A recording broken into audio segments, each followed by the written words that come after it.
So hello and welcome to the first of a series of video podcasts around the WorldSkills Conference 2021, which will be taking place from the 25th to the 29th October. This year's conference is titled The Road Ahead, Skills for a Resilient Future, and we'll be looking at the impact of the pandemic on skills development and the lessons learned that can help reshape the future of vocational education and training to be better prepared for future emergencies. We've got 3 tracks for this year's conference, and we will be addressing green skills, poverty alleviation, and apprenticeships. And today we want to start the conversation on the future of apprenticeship systems. And I'd like to introduce you to the experts who will be joining us today.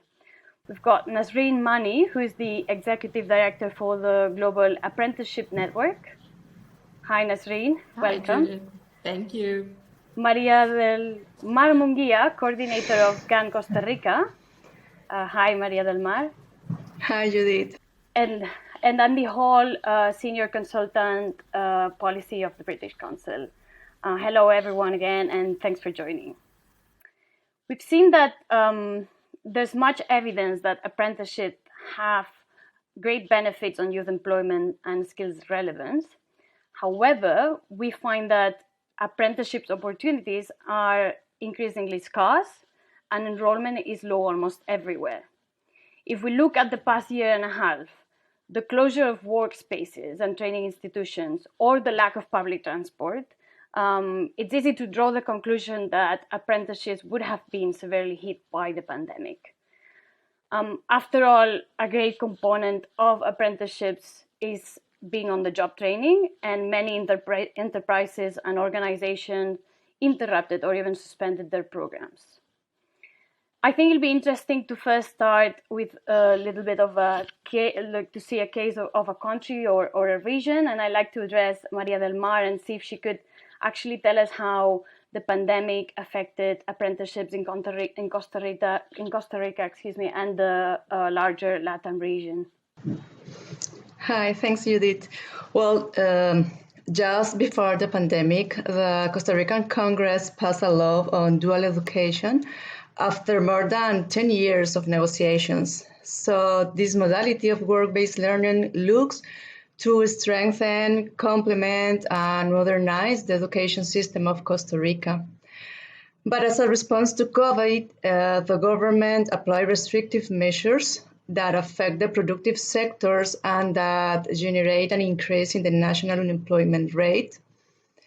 Also, the pandemic caused many companies to freeze the work-based learning programs that were in progress and not to open new programs during this time. So GAN Costa Rica, as a representative of the productive sector, has responded to this in 3 main ways. First, creating programs to train and prepare vulnerable young people for the time when work-based learning programs will reopen. Second, promoting partnerships between NGOs or between NGOs and companies to train vulnerable young people or to work jointly on virtual programs. And third, work in 2 levels to accelerate the implementation of the dual education law. At one level, for example, we work in the creation of a business center for dual education that aims to organize and accelerate the support needed by companies who desire to implement dual education programs. And in the second level, that represent the productive sector in the National Technical Committee that looks to create a proposal for the implementation of the dual education system. With respect to Latin America region, before the pandemic crisis, these regions faced a high youth unemployment rate of almost 18%, and more than 60% of youth was being informally employed. So the current COVID crisis exacerbates this already unfavorable development.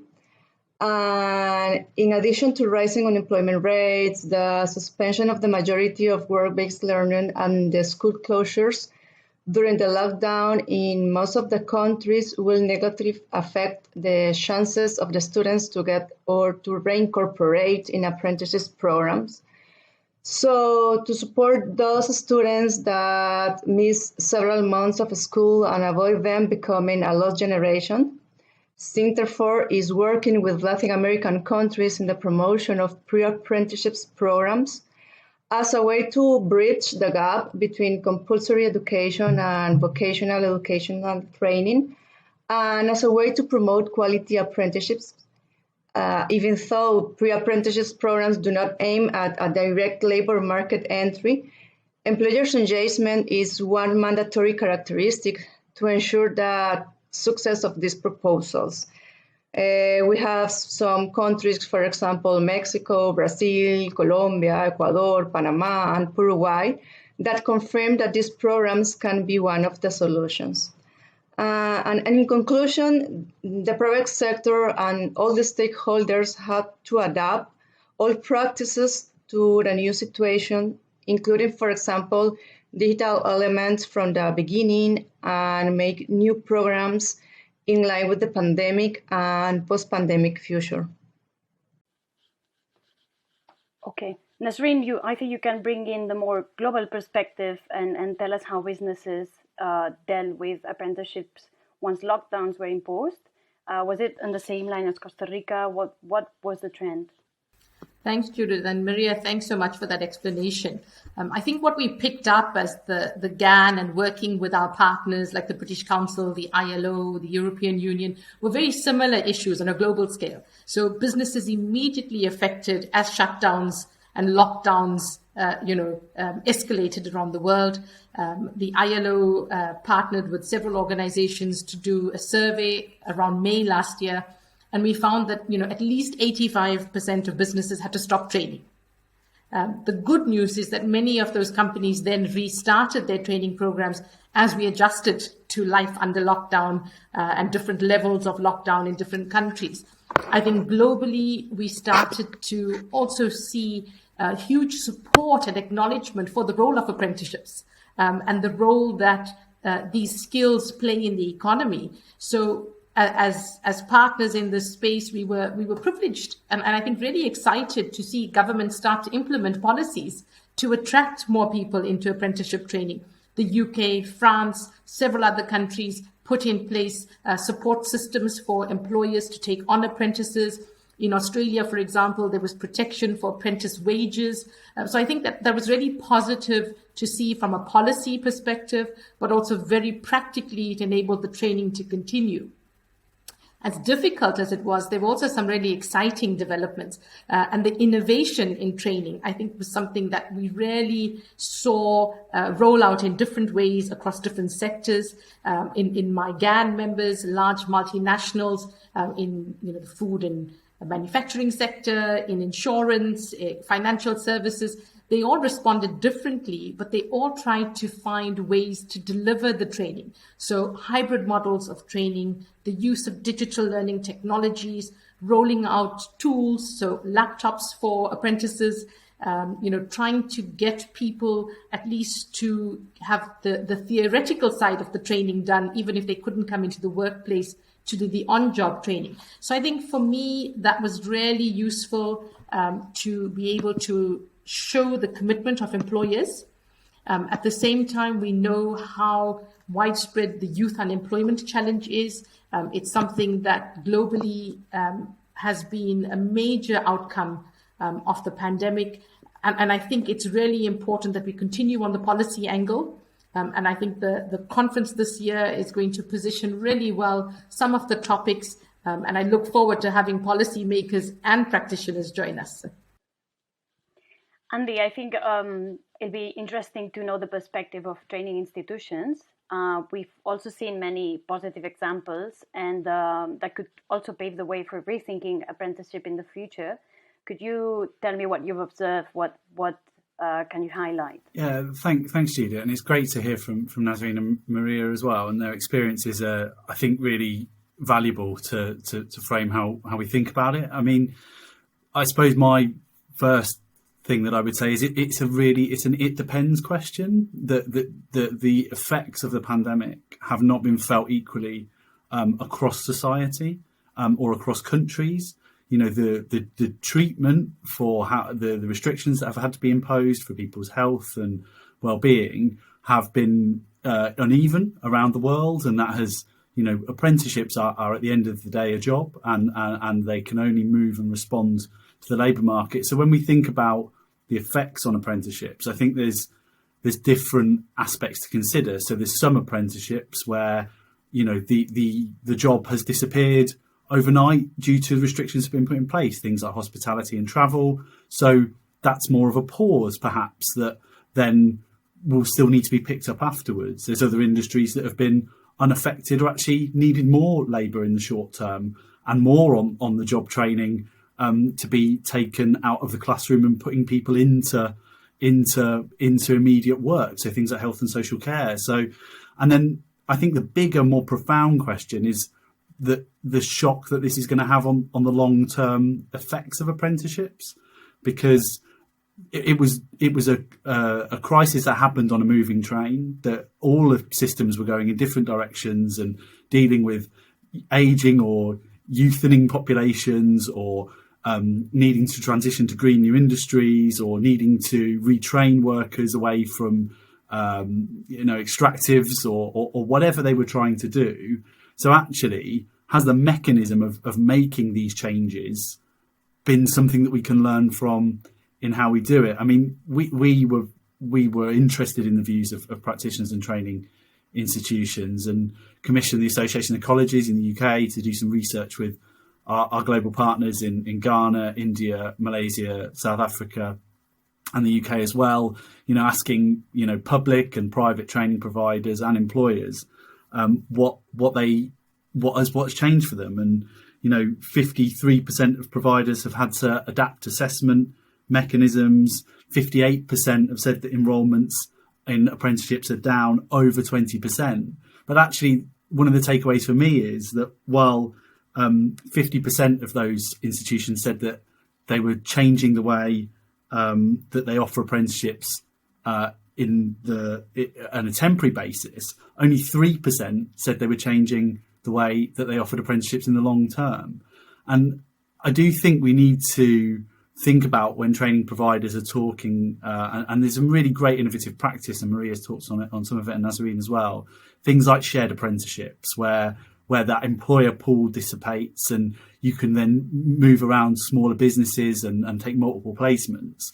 But actually, that's relevant for other challenges, particularly in economies which have large informal sectors with fewer large employers. That's a lesson learned that can be applied in a different context. And I think training institutions are always adaptable. There's brilliant people delivering apprenticeships. One of my things I like to say is that if you drop me anywhere in the world, within reason, not in an ocean or anything like that, but I reckon within a kind of 30-minute walk, I could find some brilliant apprenticeship provision that's being delivered. And, almost in a way, there's a policy role of just getting out of the way of that and allowing that to happen. But the real game is, how do you enable that at scale? And actually, when we see in terms of responding to the challenges of the pandemic and the challenges that training institutions play, the real balance is to be found between, as Nazrene said, that policy and the practice of allowing and providing the resources along with responsibility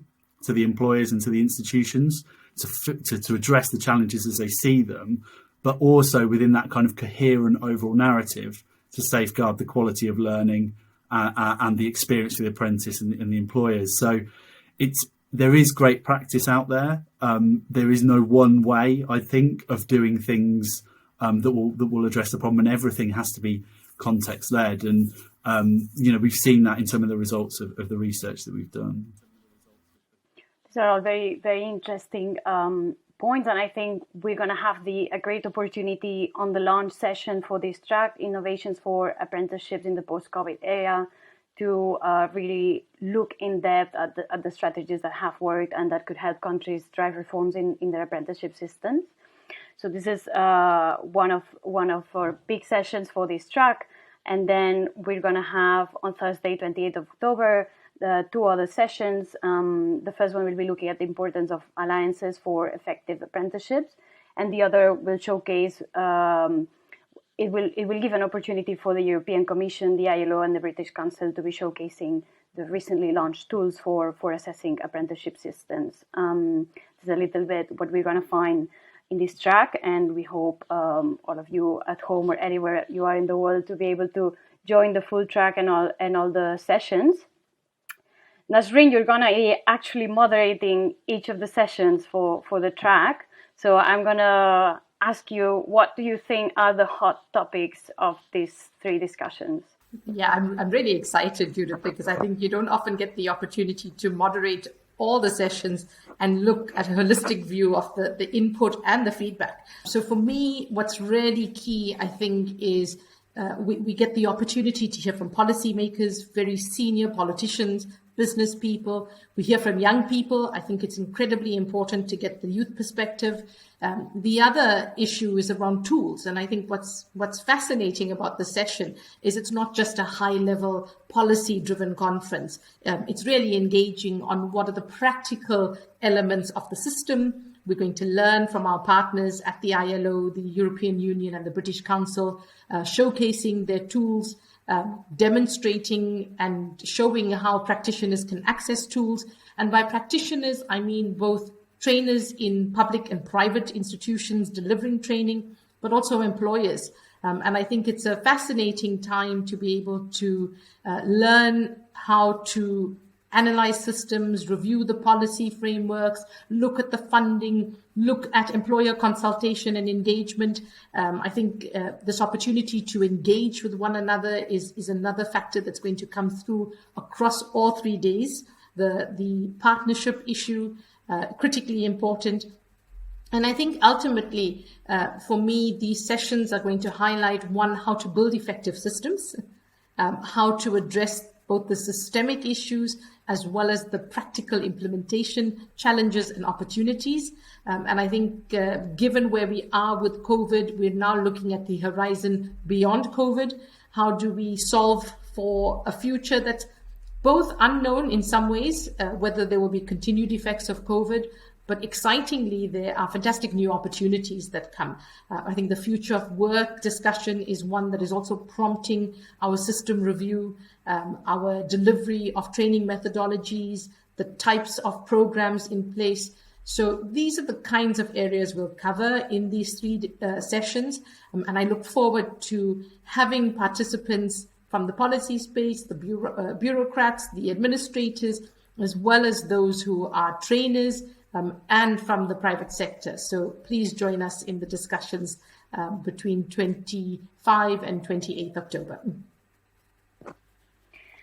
That's great. And Andy and Maria and Mar, I'm going to ask you to put a different hat on now and think, perhaps we'll start with Andy and say you're a policymaker, and maybe you could tell me what would you get out of these 3 sessions if you're a policymaker?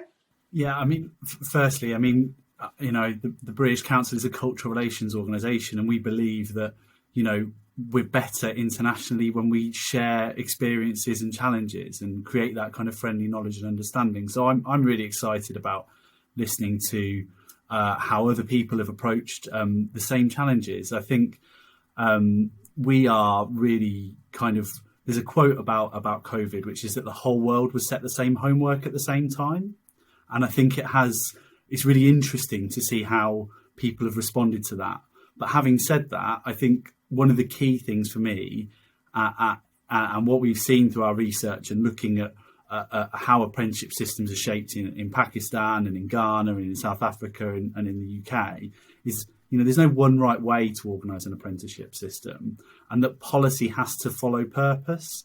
I think, all committed in this world to saying that apprenticeships are transformational and vocational education is an engine to solve, or help solve and address some of the most profound challenges that the world is facing. So partly as a group, it's great to get together and reaffirm that together.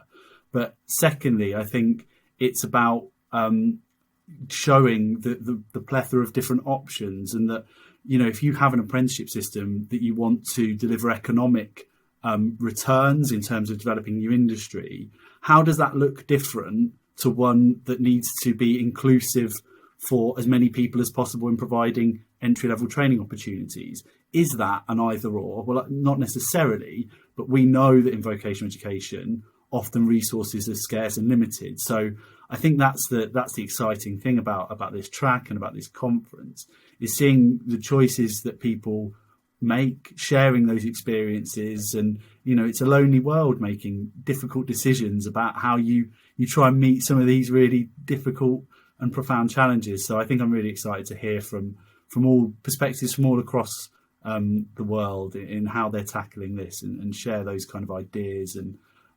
solidarity with each other in how we're addressing these challenges. That's great. María del Mar, if you could give us perhaps the perspective of businesses, and how do you think what's in for businesses, how will it help them improving on the job training and their own apprenticeship systems? Well, I'm agree with the comments that Nazrene and Andy said. I think that it will be a great opportunity for the business sector to share common practices, to know the way of all the countries around the world are facing this COVID pandemic. And I think that it will be a great opportunity to promote partnerships between all the stakeholders, between the education sector, the company sectors, to work all together around the world and trying to reopen these work-based learning or these apprenticeships programs, to boost them and to create new opportunities that the young people needs, especially the young people needs. Thank you. Thank you all for your insights. I'm also very excited. I'm looking forward to having these conversations and seeing them happen. Finally, before we go, I wanted to have your opinions on what actually should be happening over the next year. We know that governments are striving to reactivate their economies after these months of lockdowns and the economic crisis that the pandemic has provoked. We also know that the apprenticeships could, in fact, address some of the disruptions, and we've discussed it today, and lay perhaps the foundation to more resilient societies and economies. So I'm going to start by Andy now. What should governments be doing right now to leverage the potential benefits of apprenticeship? I'm not sure I could give a pithy answer to that.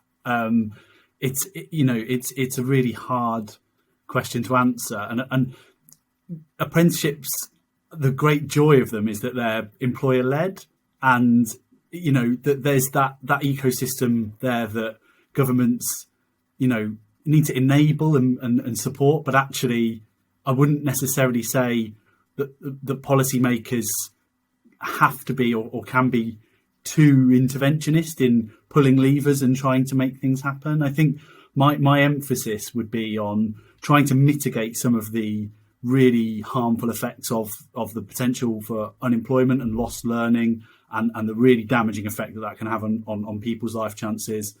That's got to be a core concern, because we face the risk of a lost generation. And I know actually there's been some fantastic practice all around the world from governments in thinking about innovative ways in which to keep apprentices engaged, to transfer into sort of slightly more digital models, to repackage learning and assessment to try and keep that effect. But my urge would be to think not about this year alone, but to think about 25 years.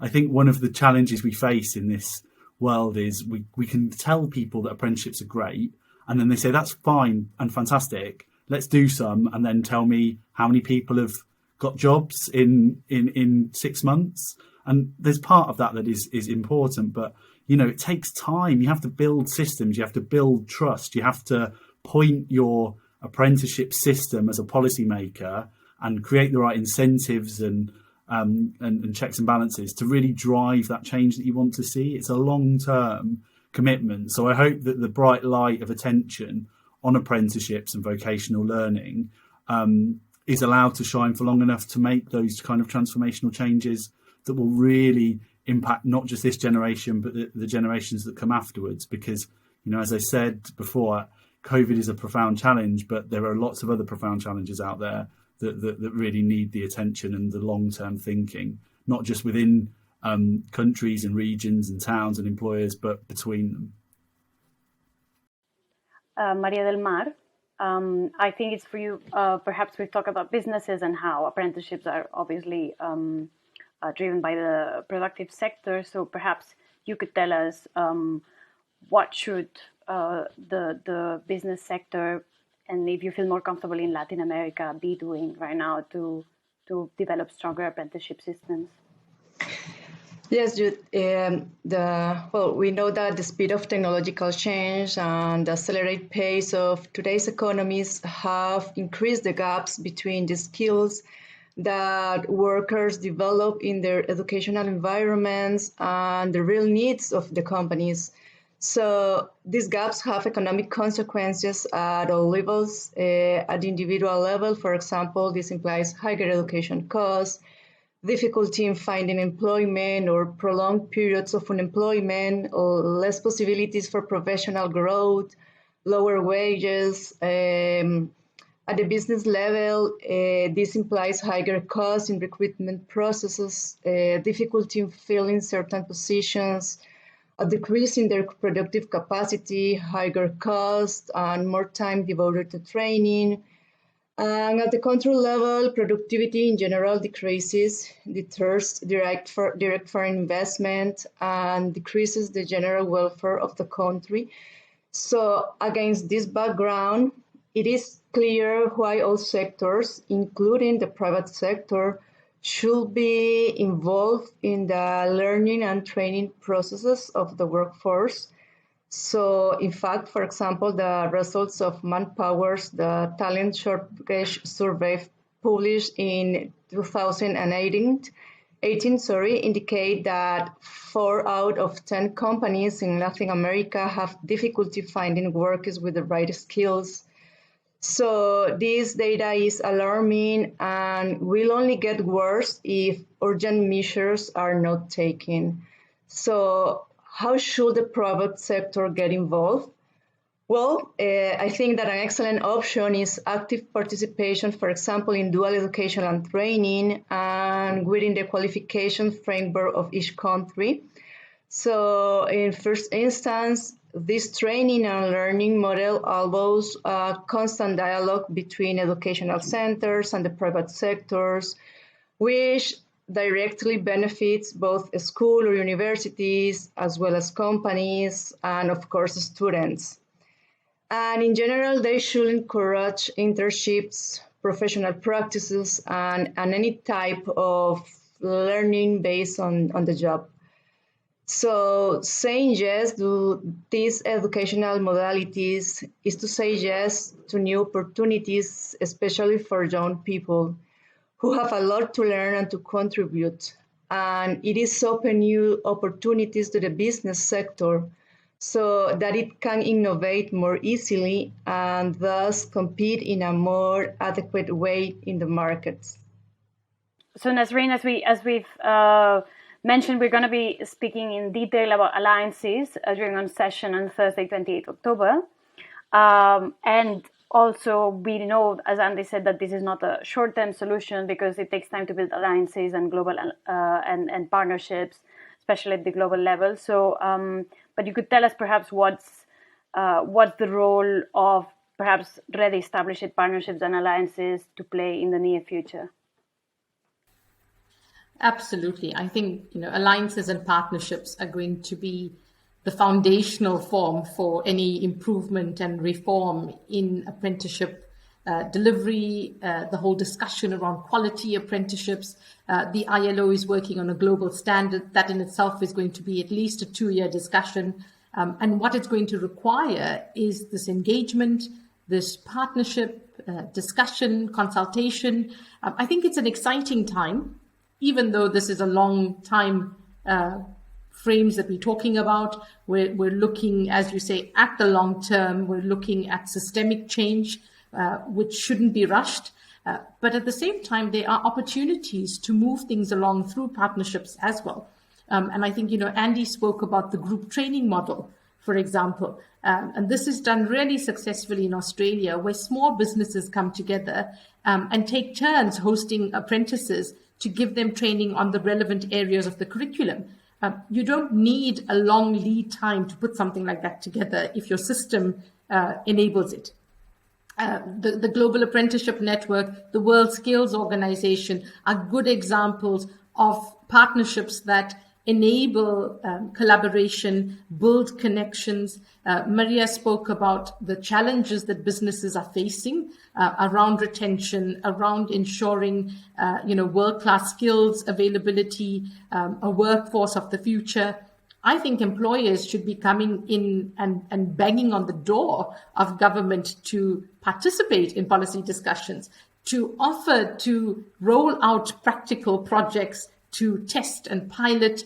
So there are a number of exciting opportunities. Andy is doing really interesting work that, within 12 months is already starting to show gains, both at a systemic level and at a practical level. So there are real meaningful changes that can be effective through partnerships, through alliances, at the local level, at the global level. I think importantly, and we're going to hear it in the conference, is the youth voice.